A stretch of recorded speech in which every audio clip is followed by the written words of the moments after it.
It's a huge, huge honor for me today to be podcast interviewing Tiffany Beverlin of dreamsrecycled.com. Tiffany was born outside London and came to the U.S. to work at Universal Studios. Then she married and gave up her burgeoning career to stay home and raise 3 children. During her 15th year of marriage and after a decade out of the workforce, Tiffany was forced to recycle her life. She was repeatedly told she was unemployable. After a fortuitous dream about problems selling her own engagement ring, she created one-of-a-kind company for that purpose. DreamsRecycled.com rose up as the marketplace that specializes in selling goods from one's divorce. DreamsRecycled.com quickly became a gathering place for the divorce community who became inspired by Tiffany's personal story. Today, the site has grown to consist of blogs, community zones to assist the pre-divorce and divorce community. Tiffany has appeared on ALL News, Fox News, CBS News, and dozens of national publications and radio shows, bestowing hard-hitting advice on divorce. She is also a guest blogger for Huffington Post. DreamsRecycled.com continues to grow in usership and outreach, adding divorce workshops to its ever-expanding multi-nation brand. Tiffany and Dreams Recycled have become a trusted source of information, inspiration, support, and resources for anyone contemplating divorce. Tiffany's philosophy on moving on after your fairy tale ends is a refreshing positive change and is having a major impact on how divorce can be viewed and dealt with in a more uplifting fashion. And I'd like to thank Juanita Benedict, who we podcast interviewed on ergonomics. She's just adorable. You guys are both from Orlando. And so my opening question to you is, we always hear that dentists have a high suicide rate. We hear they have a high divorce rate. Do you think dentists have a higher divorce rate than average? Well, I did a lot of research on this morning, and the latest study said that dentists actually don't really have that much of a higher divorce rate than anyone else. Their divorce rate in a 5-year span was 25.4%, which is just not even 1% less than doctors have. So I don't know. I mean, I think so your research said that that in a 5-year span, 25.4% of dentists will get divorced. Correct. And what was the national average? The national average is 53%. But in that 5-year span. That's not in a 5-year span, so I don't know how that works out over 10 years, 15 years, 20 years. But it said it was statistically not dramatically higher than anyone else. But it was higher though. Well, not dramatically. Right, but it was higher. I mean, even if it was just one person more. But you're saying it's about the same. Yeah, I mean, divorce is I'm not even going to say it's the new norm. It just is the norm. There's nothing else that goes on in everyday life that we kind of have this obsession with. Like, people get sick, we don't kind of place blame and analyze and statistic kind of shame them, but in divorce we tend to do that.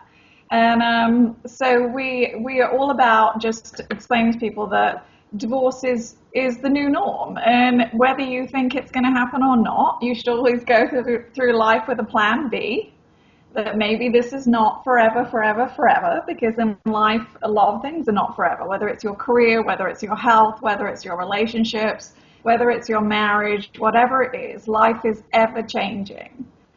And so I think dentists are in the same boat, that you should, hope for the best and yet also plan for the reality that maybe there's as high as a 1 in 2 chance that you will actually end up divorced. So tell everybody your personal story. What made you interested in divorce? I mean, most people just get divorced, write her a check for $3.8 million and move on. Tell them your story. I think it's an amazing story.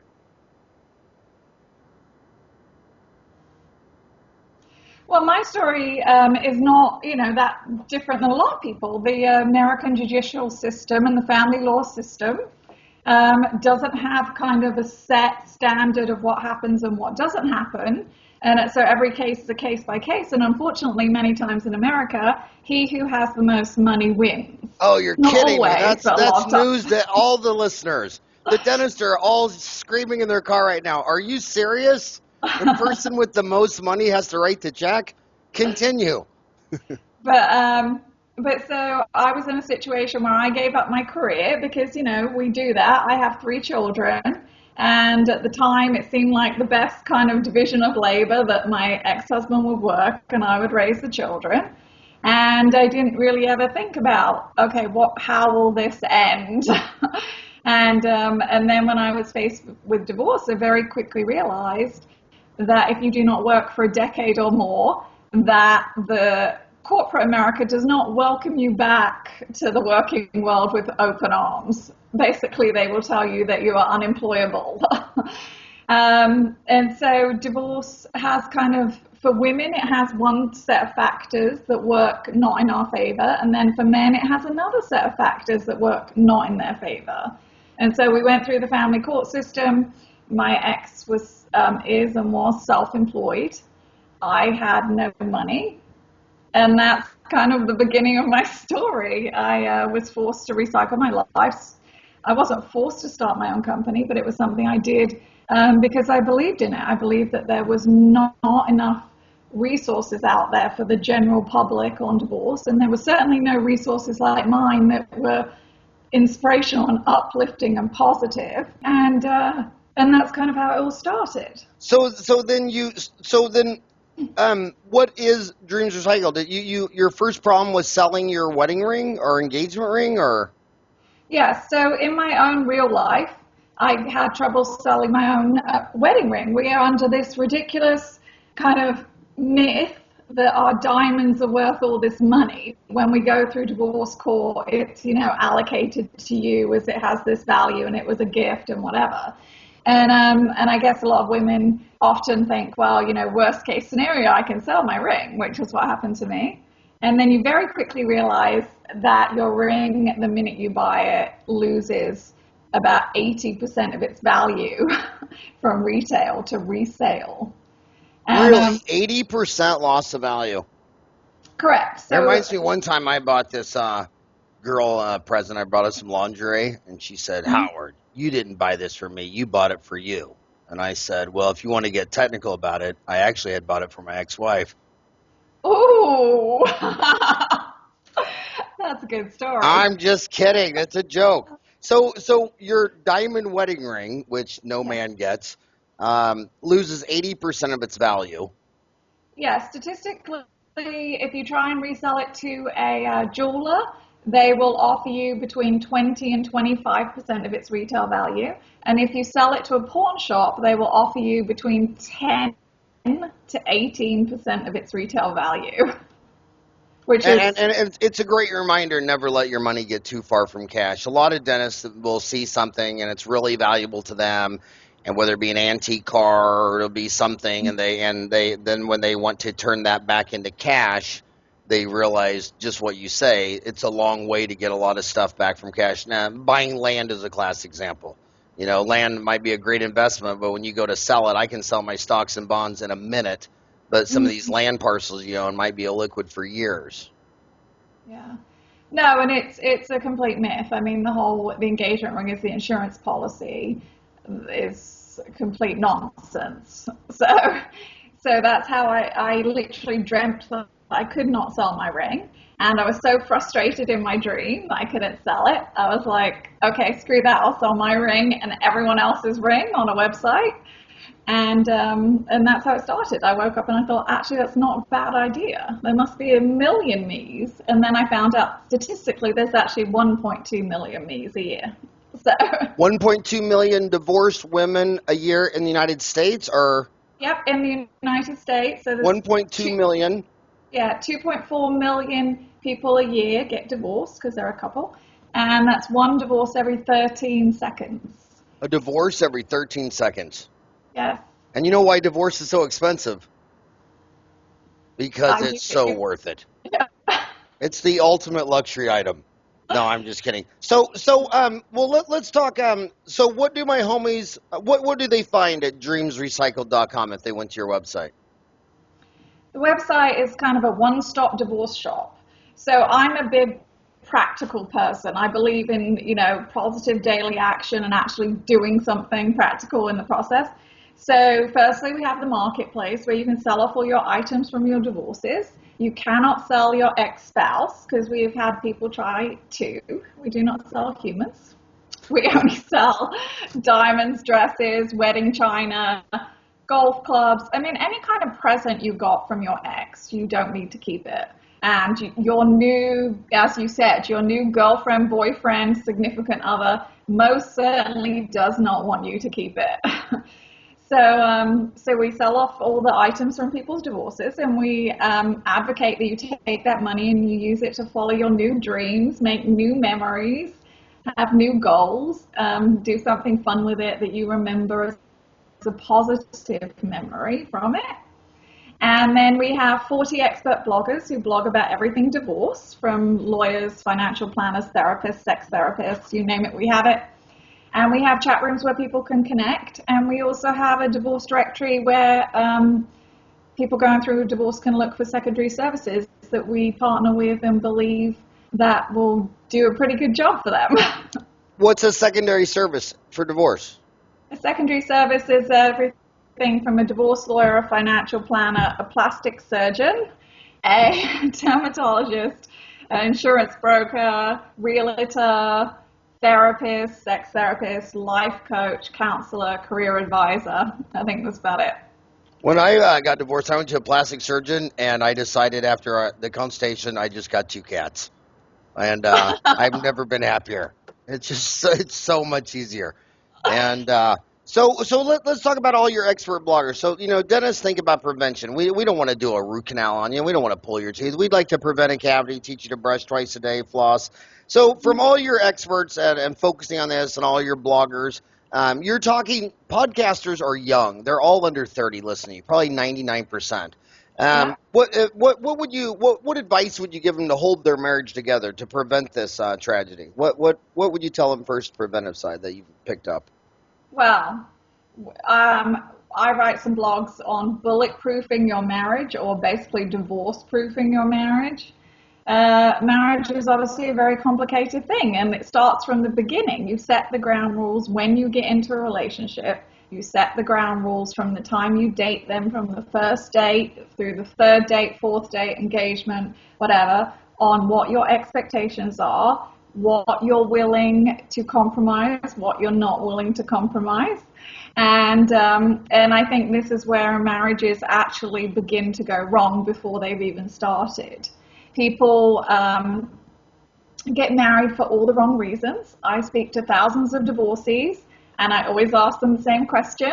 I say, why did you get married? And you would think the number one answer is love. Love is like the number 20th answer on the list.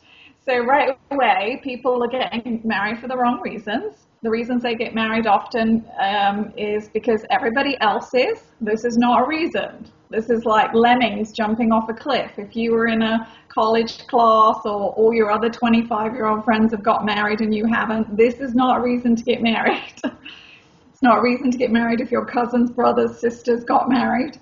People get married because they've dated people for so long that they kind of almost get bullied into it.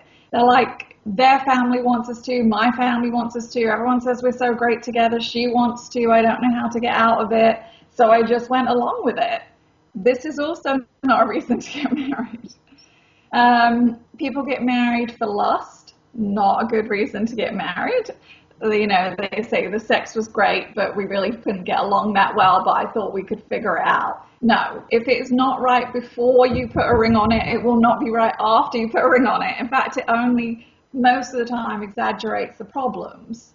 And so that's kind of, firstly, really look at who you're marrying. Really get to know them. Figure out how they communicate, how you communicate. Do you have the same life goals? Do you have the same needs, wants, and desires? Are you on the same page about whether you want basic things like, is it important to you have dream vacations and fancy cars?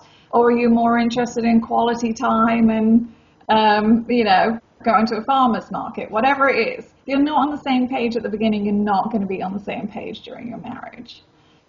And so then moving on to the second group of people, if you are already in a marriage and you want to make it last, cliche, you have to work at it. You have to. You have to put in effort. You have to put in time. You have to carve out time away from your children, away from your dentist practice, away from your business.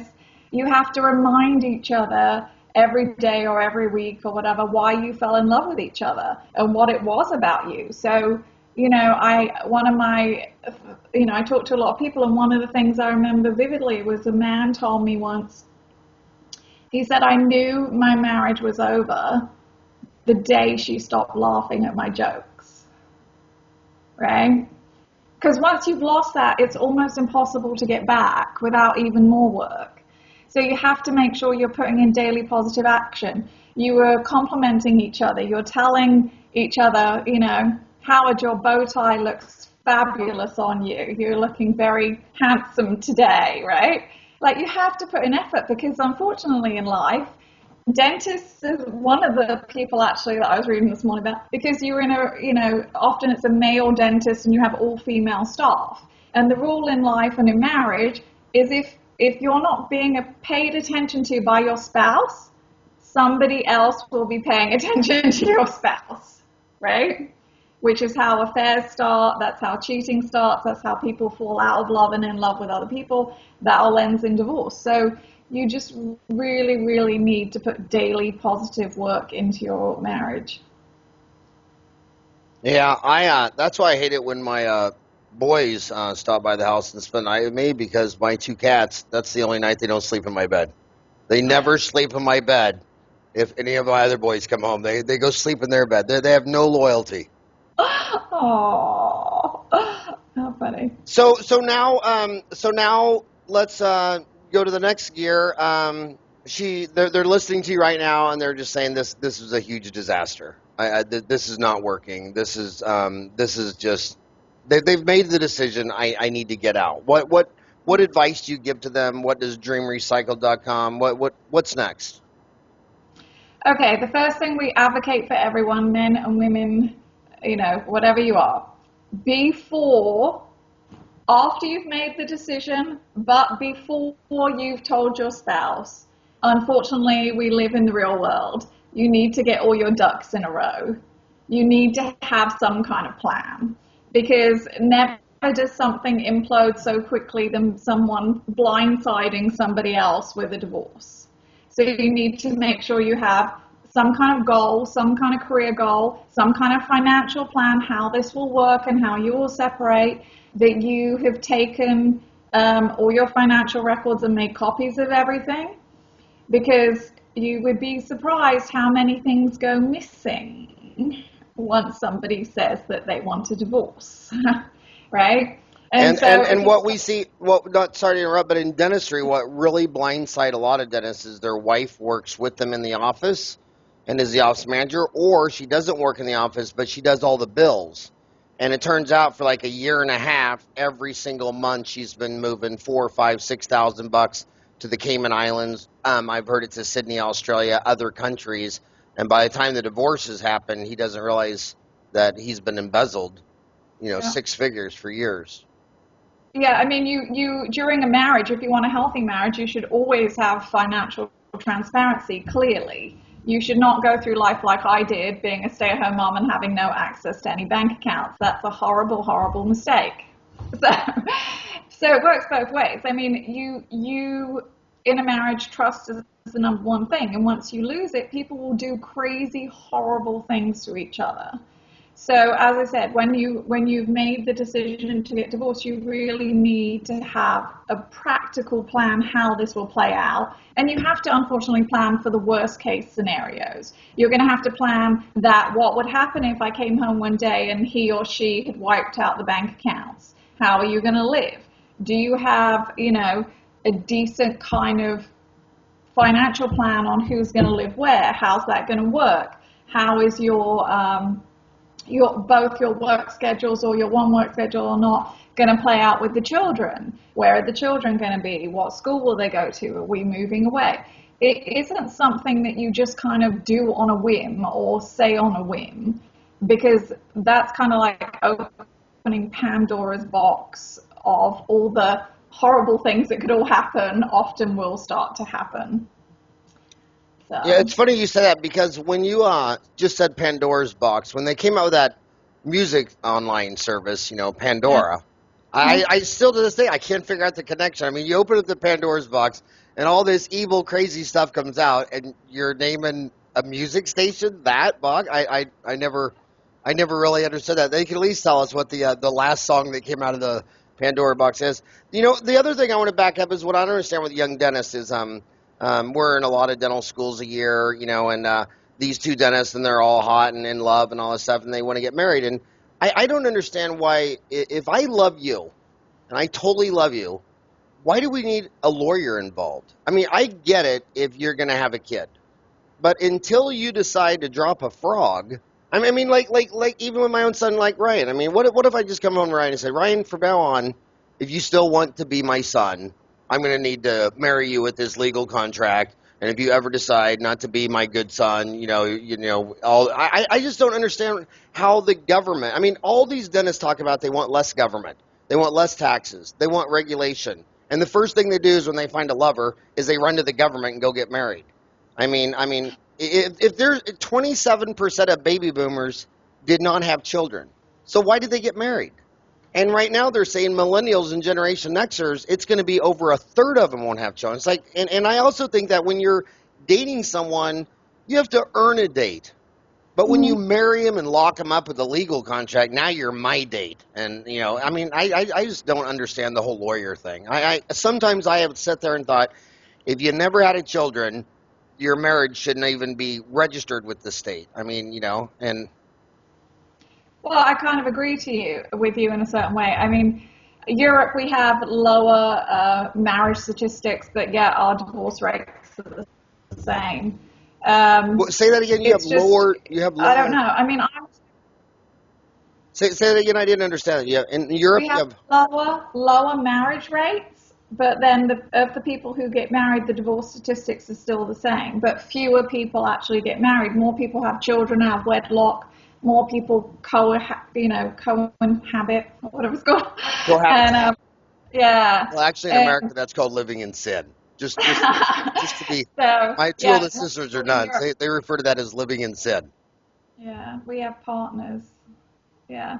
No, but I mean, I'm a big advocate for prenups. Why not? I mean, prenups are a way that, going into it, when or if plan B happens, you know what you're going to get coming out of it. In hindsight, I wish I'd had a prenup. I remember at the time when I got married thinking how ridiculously unromantic that would be, and that would mean all kinds of bad things. But now in hindsight, I think it's just a more realistic approach to marriage generally. I mean, and I think maybe it would deter people from going through the court system so long and, racking up all these crazy divorce lawyer bills that, the lawyers love clearly. And it would just be a less contentious, less emotional, less painful way to separate at the end of the day. So, how long does it take to get over an emotional divorce? How long does it take to let go? What are some tips of moving on? Everybody has that divorce buddy who every time he has 5 beers at the bar is drunk dialing his ex from 6 months ago. It's like, what advice would you give specifically on drunk dialing? No drug dialing, have somebody confiscate your phone. No, it's very, very difficult to move on. Some people are better at it than others, but as a human race, we're just not that great at change. When any kind of adversity comes along, we're not that great at it. Any kind of change, even if it's actually good change, like people who win the lotto go off the deep end, like we're not good at coping with it. And so we advocate a lot of positive daily action. As I was saying, the same with your marriage, the same with your divorce. You take all the energy you have every day and you focus it on the present, on yourself, and on your future self.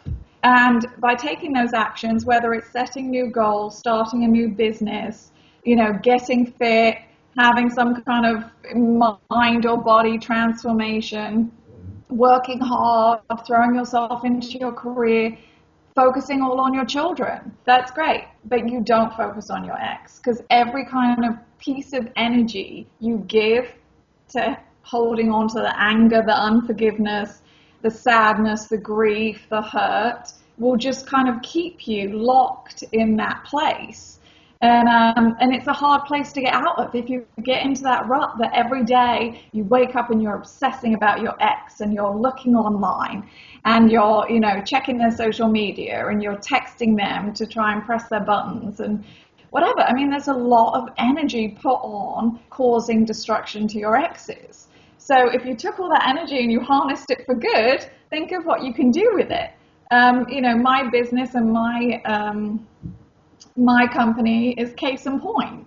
The first 2 years I was divorced, I was a horrible wreck, and I did exactly what I advocate not to do now. I didn't know how to let go. I didn't know how to move on. I was just stuck in this horrible kind of, anger, hurt, fest of whatever. And it wasn't until I founded my company and I really started focusing all my energy on doing something good and doing something positive that I understood all the steps to kind of getting in a better place faster, right? So you use things like learning to be grateful. It's kind of a cliche, but you learn to be grateful for your everyday life. Okay, so it didn't work out with A, but there are still 7 billion people on the planet. The odds are still in your favor. You still have a roof over your head, you still have food, you still have your children, you still have your health. In the Western world, we have so much to be grateful for. And I think when you're kind of eaten up with emotion and sadness, you lose sight of that. So that's a good thing to practice. It's a good thing to practice just accepting change, right? We have to accept it. We have to there's a saying that I like that says, if you struggle, you drown, and if you relax, you float, right? And so I wasted all this time and energy kind of fighting the change of divorce and fighting the change in general, and it was just a ridiculous waste of energy. And so you realize that if you just let it go, you let it be, that it will actually take you, almost universally, it will take you to a better place in your career, in your life, in your happiness, in your future relationships. And, I don't advocate divorce, but I do advocate happiness. And I can tell you right now, I'm 9 million times happier than I was when I was married. So, that is a lot. 9 million. That is a huge number. But this is just great advice for anything. Like right now, I'm 53. I have friends that are going through the same process, but their wife didn't divorce. She actually died. She got breast cancer. She had a car wreck. I mean, there's a lot of dentists on Dental Town. So you might be sitting here listening to this podcast thinking, well, I don't need a plan B. I got this marriage down. We're soulmates for life. That's true. And then she gets T-boned in the intersection tomorrow, or finds a lump in her breast and is gone. And so this is all, divorce, death, disease. This applies to everything, Willie, what you're saying.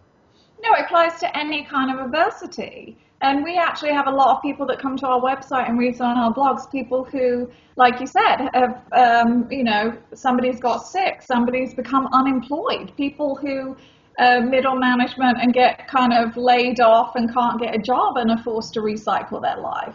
Whether it's a widower, or God forbid something has happened to one of your children, or there's just a million horrible things, unfortunately, that can happen to you. And in life, it's all about how you deal with them, right? That's all we can do. We don't have a lot of say in whether people fall out of love with us, or whether we get cancer, or whether, somebody has an accident. But we do have an awful lot of say and an awful lot of power in how we deal with anything that is thrown at us.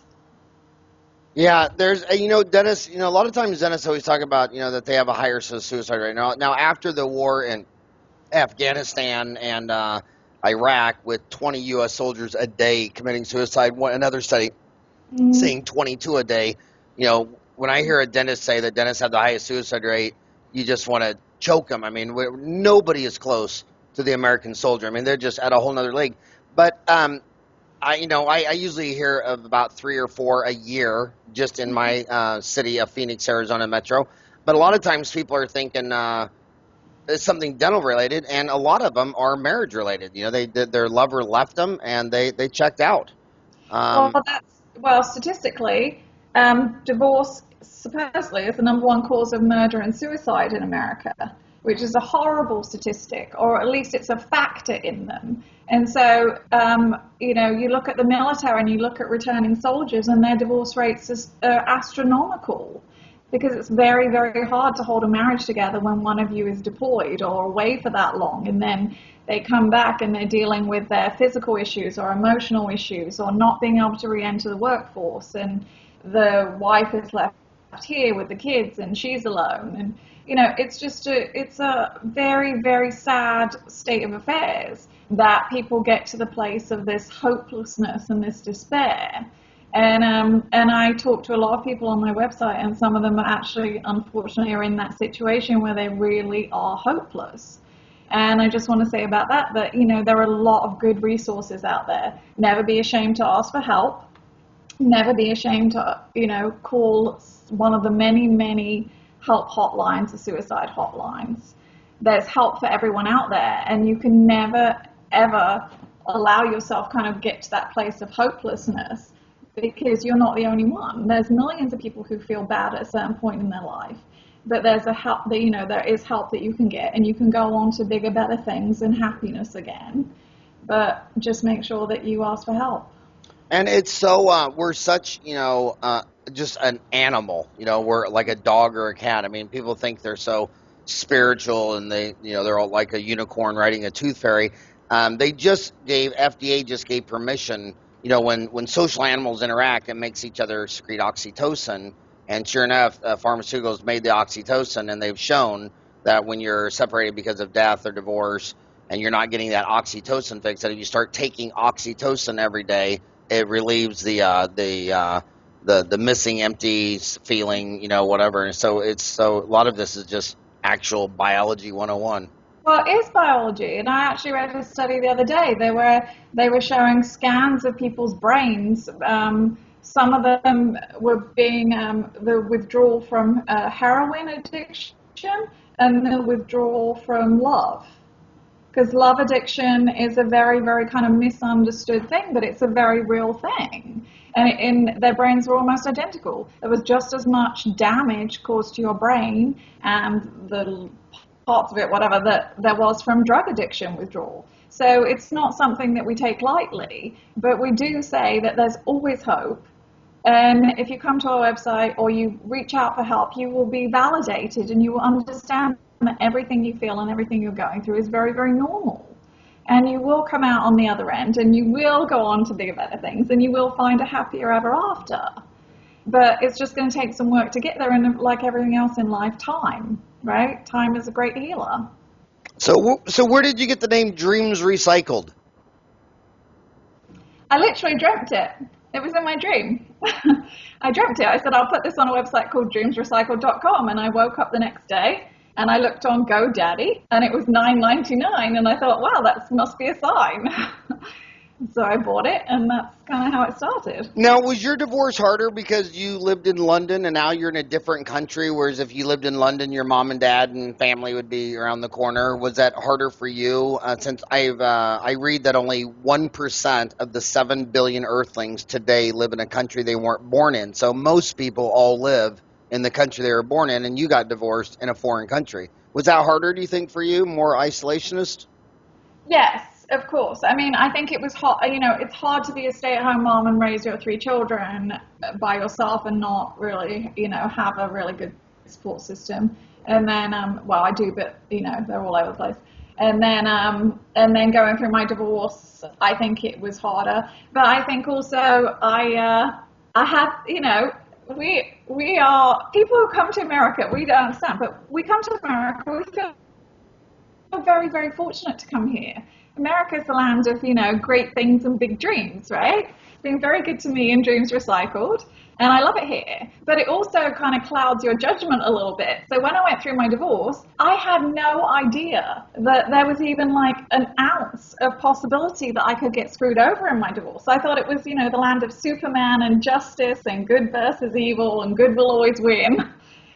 And so then I went through the, divorce, and I was like, and I mean, a lot of the, dismal, dark place that I was in for the following 2 years was based on the feeling of, injustice, feeling like, how could this have happened? This cannot be fair. Like, what happened? So, yeah, but like I said, it's really good for everything else. Yeah, fair is the most, the millennial, I know I'm a Generation X. I know I'm 53. I know I'm a grandpa, and I know I got to share this planet with, Generation Xers and millennials, but some of the things millennials, are always saying is kind of irritating. And one of them is fair. I always say to them, they say, well, that's not fair. I say, well, when Bambi goes down to drink out of a creek and a tiger jumps out and eats her, is that fair? I mean, I saw nothing fair in life. I mean, is it fair when 1,000 wildebeests are crossing and you're eaten by an alligator?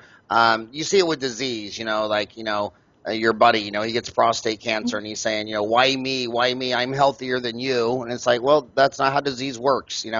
And then the other one is purpose. All the millennials are in college saying, well, I want to do something purposeful and meaningful. It's like, dude, in Kansas, if you just got up in the morning, they showed you the pile of shit and handed you a shovel, you just shoveled it all day. You weren't sitting there doing farm chores thinking, well, what's my meaning and purpose? There's no meaning and purpose. Like, milk cows, shovel shit, just do your job. Your meaning is to shut up and do your job. And the millennials are all, I'm about purpose and meaning and fairness and justice and liberty. But the bottom line in America is truth, justice, and liberty is really money's the answer. What's the question? Right. Yeah. I mean, it's an unfortunate thing. I mean, there's a quite popular documentary called Divorce Court that goes through the whole family law system, and that's how it starts. It says, unfortunately, in America, you can only buy as much justice as you can afford. And I think that's probably true, not even just in the family law system, that's just in life general. Even in dentistry. I mean, people come in and they want, full mouth reconstruction, and they have a $30,000 Honda Accord, but they don't want to have any money for you, or they just don't have any money. Yeah. And yeah, it's brutal. It's brutally tough. So, are you glad you left London now that they just went through? You're from London, right? Yeah, I'm from outside of London. So, I just lectured in London and Glasgow a few weeks ago. What did you think of Brexit? It's a bit of a... That's kind of a divorce. I mean, we can work that in. They just divorced the EU. I mean, I haven't lived there for 20 years, so my kind of perception is based on somebody who left and now kind of is viewing back into the fishbowl from what my family and friends say and everyone says. And I mean, amongst my friends and family, it was probably 50-50, which was not dissimilar to the vote. People who have a lot of stocks and land and houses voted more likely than not to stay in Brexit. They're worried about their financial future. And people who maybe didn't have as much to worry about financially wanted out. And you saw that play out through the voting process. But I personally, I'm a very optimistic person, clearly from my business. So I think that ultimately it's going to be a good thing for England. And I think that England is a very strong country and a great country. And that they're going to be fine whichever way, whatever would have been the circumstances. But I personally am kind of glad they left. I was over there for a couple of weeks and lecturing in London, Paris, and Glasgow, and I was actually lecturing the day of the vote. And I talked to everybody, and it seemed to me and Ryan and Greg that, if you were rich, you own businesses, land, and building, you thought the EU was a good thing because a city every year of immigrants was coming to England. So you had just this fresh supply of programmers, cheap laborers, dentists in Romania that would be your dental assistant for low money. I mean, it was just great, the rich getting richer. But if you were a laborer, you worked with your hands, all these people coming in from all these countries in Romania and Czechoslovakia and Poland and Turkey who are offering to do your job for half the price.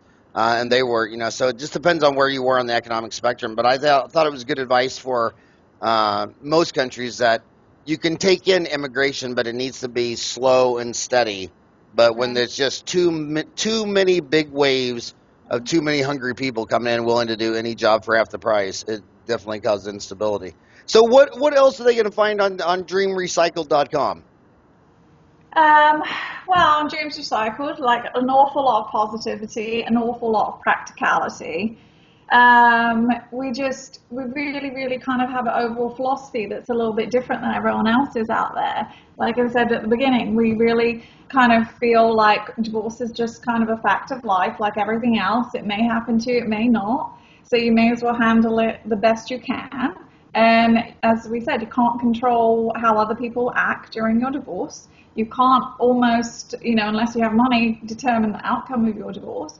All you can determine is how you handle it, what you focus on, and what you go on to do and where you put all your energy and time into. And so any kind of advice we put out there, we have bloggers who blog kind of in a practical way, which we find people like better, like, this conversation you and I are having. Kind of, it's relaxed, it's nice, and you leave with validation, and most importantly, you leave with hope. And I'm all about hope. So give some practical advice to these kids that are 30. A lot of people, like I can name two right now that are probably 30, dentists, and every time you talk to them, they just go back and forth on the big D. Like should I not? They're just what do you say to people like that? They're just Well, firstly, probably the most common question I ever get asked is, should I get divorced?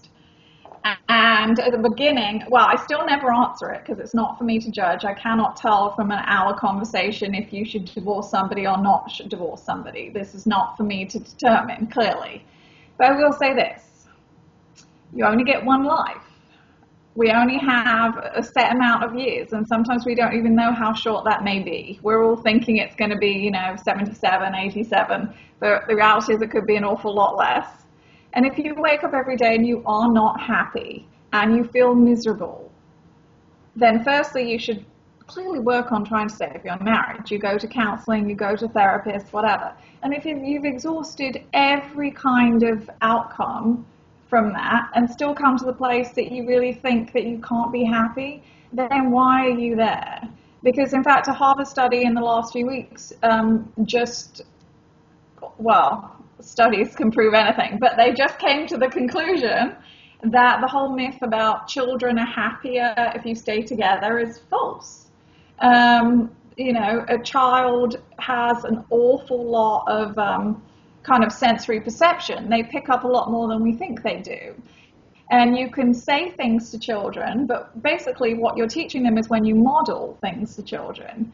And so if you're stuck in a marriage in a house with the mom and dad, and the kids see it and they see that you're not in a loving relationship and a supportive relationship, and you're not using nice words and you're not doing nice things and you're not being loving and kind, you're actually modeling to your children that that's what your relationship should be like. And, I have 3 children. My youngest is a daughter. And I personally would hate for her to be in a marriage like I was. I stayed in my marriage for 16 years. In hindsight, I wish I had not. I was so worried about my children. But, children are resilient. And my children are very happy. They're happy because both their parents are happy. And at the end of the day, divorce, all it is 2 people who tried to be happy together and could not make it work, and therefore are choosing to be happy separately. And what's so wrong with that? My 4 boys said they're much happier after the divorce, but they'll be even more happy after my funeral. Ryan, that was just mean. I can't believe you said that to your dad. That is mean. I'm just kidding. Poor Ryan. He's got to be my the butt of all my jokes on this podcast since he's sitting next to me. So I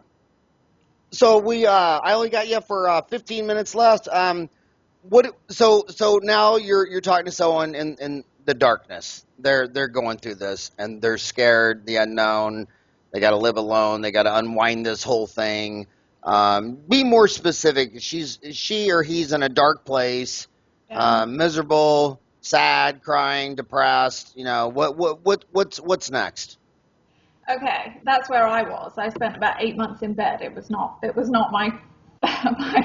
Are you talking about the time in your life deciding to leave London or to get divorced? No, that was my divorce. Yeah, no. So I just wrote a blog for Huffington Post, and one of the latest blogs I wrote was 7 tips to survive your divorce on a practical level. So I'll go through those. I mean, things that we just take for granted. Number 1 is breathe. right? When you are getting divorced and when you're under a ridiculous amount of stress, you tend to hold everything kind of in your chest and in your kind of stress mode all around here, and you forget to take in enough oxygen on a daily basis. So set your phone alarm, let it go off 3 times a day. And when it goes off, whether you want to or not, take 10 really, really deep breaths, inhale and exhale. It, produces endorphins in your head. It makes you feel naturally better. So that's something we can all do. It costs nothing. It will make you feel better if you do it consistently, I promise you. Secondly, exercise, right? It doesn't matter if you're not super fit, for the same reason. Exercise is the #1 form of stress relief. It makes you feel better. If you're not a big athlete, just go for a walk. Go out, get some fresh air, walk around your block. If you are athletic, run, sprint, whatever. Start kickboxing. Take out some of the aggression on something else. Whatever it is, exercise is a great divorce kind of drug in a good way, that it'll make you feel better. Thirdly, talk kindly to yourself. I mean, divorce is a horrible time, and you come up with that word failure. We go through that horrible patch during our divorce where our self-esteem is very low, and maybe somebody has left you for somebody else, or maybe they filed and you didn't really want to get divorced, and you have all this kind of horrible self-talk that's going on through your head, like, if only I was better, richer, prettier, skinnier, smarter, hotter, whatever, right? None of this has anything to do with divorce. And the more you keep saying that to yourself, the worse you're going to feel. So you really have to practice, very, very kind self-talk, that you are doing the best you can, that you had a good day, that you're a good person, that this is not a failure, that you tried as hard as you could, that you were trying to move on in a positive fashion. Treat people kindly, even when they don't treat you kindly, and that's ridiculously hard to do, but it will make you feel better. Fourthly, go out, right? Divorce is very, very isolating. I talk to men who all they do is sit in their home or their bachelor pad they had to get, or a extended day hotel that they had to move to. Make yourself go out, go watch a comedy, go to the movies by yourself, phone a friend, go for a drink. Whatever it is, remove yourself from the situation, because there's nothing worse than sitting in your house by yourself, kind of dwelling on it, because it will just eat you kind of from the inside out. So any kind of distraction where you're with other people or you're doing something, go volunteer. Find somewhere to volunteer. Go help at a homeless shelter, whatever, but leave your house, right? Fifthly, set goals. Okay, so divorce is the end of many, many things, and we focus on loss. We kind of are eaten up by, we lost the kids, the house, the car, the money, the whatever. But divorce is actually a really, really amazing chance to gain a million things. We gain opportunities, we gain possibilities, we gain chances, we gain choices. When you're married, you really kind of are in a partnership where a lot of it is you're compromising every day to the point that none of you get what you want, right? So divorce is the opportunity to finally get what you want. So if you want to have sushi 7 nights a week, have sushi 7 nights a week. It doesn't matter what it is, but kind of rejoice in it, and in the process set new goals. So okay, I want to accomplish this. If you've always wanted to sail, from New York to London on a whatever it is, do it. Whatever it is, just set new goals and focus on those. It's a good thing to kind of same thing, shift that focus away from the past onto something positive in the future. Number 6, we talked about accept change. You just have to accept it. It is what it is. Once you've filed for divorce, and especially if you're with somebody who has told you that there's absolutely no chance of any kind of reconciliation, they don't want to go to therapy, they don't want to whatever, accept it. Why do we want to kind of continually chase these people who do not want to be with us? I mean, I think in life that tells you everything you need to know about them. I don't want to be with anyone who doesn't want to be with me, and I wouldn't want anyone else to want to be with somebody who doesn't want to be with them, right? And the 7th one we discussed already, which is be grateful. Be grateful for everything you still have. The opportunities you have, the work you still have, the health you still have. the love of your children you still have, whatever it is, focus on that. And these were called the 7 tips of what? The 7 tips to surviving divorce stress. The 7 tips for surviving divorce stress in the Huffington Post. Yes. Congratulations on writing for the Huffington Post. That is absolutely the largest online news service in the world, isn't it? It is. Ariana Huffington sold that to AOL, right? Correct. And then who turned around and bought AOL? Or is it Comcast? I don't know. Was it Yeah, someone huge bought them. And then Microsoft just bought LinkedIn. And who was the other big? Microsoft just bought. Was it LinkedIn or? Yeah, LinkedIn. Yeah, no, Microsoft bought LinkedIn. That's correct. Microsoft bought LinkedIn, and it bought and earlier Yahoo. Who just bought Yahoo? Verizon. Yeah, Verizon just bought, and also we're on Skype right now, and Microsoft bought that years ago, so they're going to tie in the Skype, the LinkedIn, but that's amazing that you're writing for the Huffington Post. That's huge. Now I want you to go through my favorite article you write on the Huffington Post, 7 tips on how to bury the body. My question is, what is the bag of lye for? I understand the shovel, but what does the lye actually do? Do you know? You didn't cover that in your article. No, but I do have a blog in Huffington Post called, I think it's called Sex with Your Ex, Why Revisit the Scene of Your Crime. Which is pretty close, because we don't advocate that either. Do not have sex with your ex. It makes your divorce messier. Usually people do it to gain advantage in the court of law. Do not do it. And I also, when you said about accepting change, I still think the most simple, succinct 1-hour book read ever was Who Moved My Cheese. I think that guy just nailed. It's so simple. It's almost ridiculous. You think you know everything in there, but the way it was organized. I bought that book for everyone in my office, and in the last decade, we've read that a couple of times. It's just because it's hard for humans to do change. I mean, it's so simple. Everyone knows it. I only got you for 5 more minutes. What else? What services can they find on dreamsrecycle.com? Do you put in your zip code and they tell you the best divorce attorney in their city, or what? Yeah, we have the ultimate divorce directory, where you can put in your zip code or your location, and you can find resources in your area. We actually also have 6 different meetups over the nation where people can meet with other Dreams Recycleders in person, and we're adding more and more to those all the time, because we basically facilitate what people ask for. So my website has been built a lot by my community. So when I put it up, it had X, Y, and Z, and then people would say, hey, we want chat rooms, we want to talk to each other, can you add them? So I added them. And then they're like, hey, we want to meet in person, can you add, meetups or whatever? So we're doing that. And we're about to start a webinar series in September, where people will be able to go in and have a kind of a 12 experts all at once and get all their questions answered all at once. You should post this under the divorce section on Dentaltown. So Dentaltown has 217,000 dentists. There's 50 different subjects: root canals, fillings, and crowns. But under life and health and leisure, there is a divorce deal. You should put in there. I want to ask you a real question. Describe for me an American who's worth $100 million. No, if you're an American and you got $100 million, demographically describe that person to me.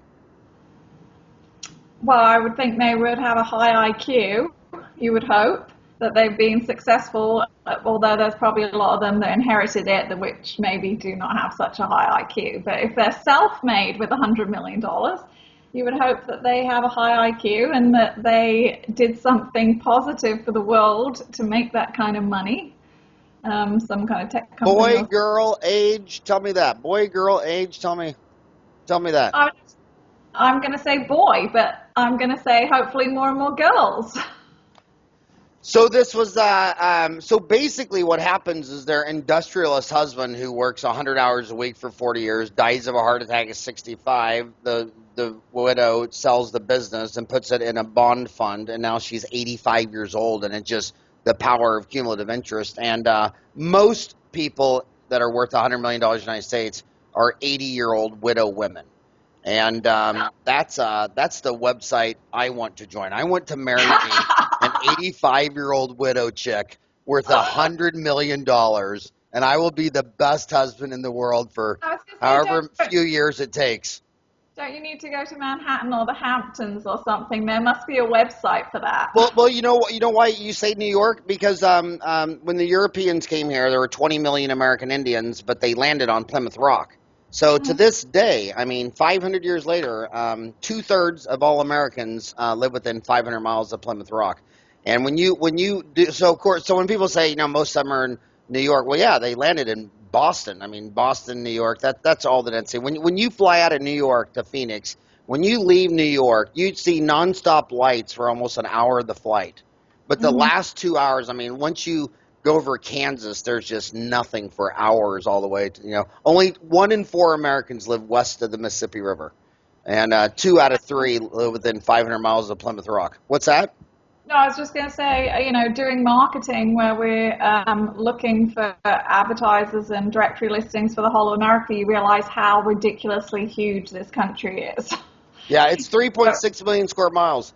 Yeah. But I will relocate to New York if that's where she lives. I'm going to find someone. And she's not going to move to Phoenix. I will relocate because, hopefully it'll only be a couple of years. And, hey, I think you're amazing. And I wanted, usually we talk about root canals, fillings, and crowns. This is the problem. You said, if you're married long enough, probably 1 in 2 will fail. Mine did after 20. Never, you never have it in the bag. And like I say, this is great advice because even if you have it in the bag, you don't have disease in the bag. 30,000 Americans are killed by a car accident each year. I mean, I'm on Dentaltown every day. Dentists email me, howard@dentaltown.com. There's a lot of pain and suffering going on with my homies on any given day. From wife died of cancer, wife got T-boned in a car, husband died of a heart attack. And some of them are bizarre. Like some of them, one of them died of a heart attack at the end of a marathon. You just think any dude that can run a marathon wouldn't die of a heart attack at the end. But then you read in the details, like on the Ironman, during the swim section of the Ironman. I mean, someone drowns and dies in that almost every race, and it's probably a heart attack. And they fell. So it might not. Tiffany's talking to you, and it might not be letting go of your lover. It might be your lover died. A lot of these same things are, a lot of dentists are sitting here thinking, well, I want to fire my office manager, but I don't know if I can run my business without her. You know what I mean? I mean, they just, it's trapped, it's pain, it's suffering. That's why we started Dentaltown. It was just very simple. I mean, when I saw the internet come out, there were 5 C's in the internet, and everybody said the internet was going to sell commerce, like Amazon. They said it was going to be content, like the Huffington Post. They said it was going to be commercials, like banner ads. They said it was going to be connectivity that'll connect to your iPhone. But I went with the 5th C. I went with community. I started Dentaltown so that no dentist will ever have to practice solo again. And that was the true value of Dentaltown. We weren't there. We didn't even want to sell gauze because the reason we didn't sell supplies is because I didn't want to take the supply rep away from you, because when my supply rep came in, it wasn't that she knew how to do dentistry, but I could sit there and say, well, on this endo file, I mean, there's a lot of endodontists in town. Who uses that? And she'd say, well, Brad Gettleman used that. So well, thanks for the tip. And then, so she was my connection to the outside world. Then I could call him and say, well, what do you think about this endodontic Tulsa Dental Supply 04 taper, whatever. So the community is great. And that's why I adore you, because you started a community of everybody that has the same problem. They're going through a divorce.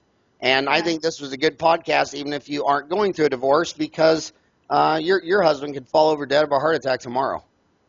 Yeah, nothing is forever. That's just like my motto in life. It really isn't. And people don't like to think about it, but it's true. Well, some things are forever. I saw the Tooth Fairy riding a unicorn, and she's been there for eternity. So I think you're smart. I think you're incredibly accomplished.